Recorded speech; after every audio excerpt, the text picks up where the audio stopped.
కళ్ళు రెండు పుస్తకాలు, భాషలేని అక్షరాలు, చూపులోనే అర్థమయ్యే అన్ని మాటలు. ముందు లేని ఆనవాలు, లేనిపోని కారణాలు, కొత్త కొత్త ఓనమాలు, ఎన్ని మాయలు.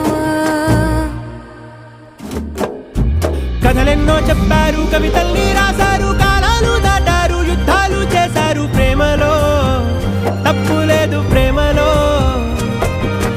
కథలెన్నో చెప్పారు, కవితల్ని రాశారు, కాలాలు దాటారు, యుద్ధాలు చేశారు. ప్రేమలో తప్పు